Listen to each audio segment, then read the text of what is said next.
example put out there of, let's say, for instance, Company A is busy with a project in South Africa, and it gets Company B in Zimbabwe to do some advisory work.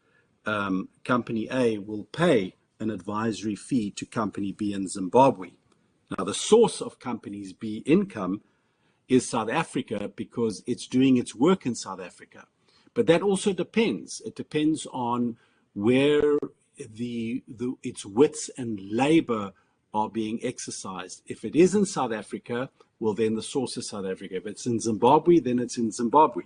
But over and above that, apart from withholding tax charges that may have to take place when South Africa pays the Zimbabwe entity, Company B, one needs to look at what the double tax treaty provisions are between those two countries to see to what extent there is any relief from withholding taxes, and also then to pay particular attention to the permanent establishment clauses to establish whether or not the entity in Zimbabwe, Company B, which is helping Company A, has actually created a permanent establishment.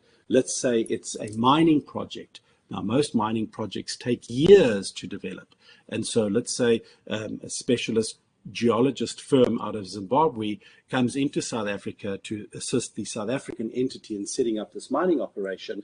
Because they are going to be giving advisory work for more than a year, does that mean that they would have formed a permanent establishment in South Africa? So although one may argue that they are the source of their income may be Zimbabwe because that's where the wits and labor is being conducted. All that they're doing in South Africa is collecting data and pushing that data back to Zimbabwe becomes further complicated by the fact that there might be the formation of a permanent establishment, and one needs to then also look at the various exceptions that apply.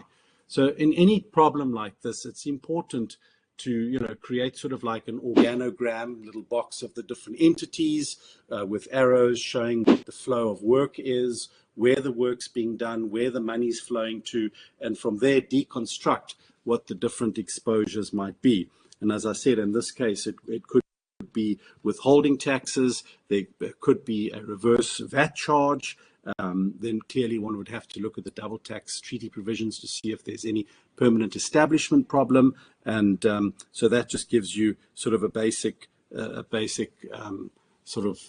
footprint or map of the type of things that you need to look at.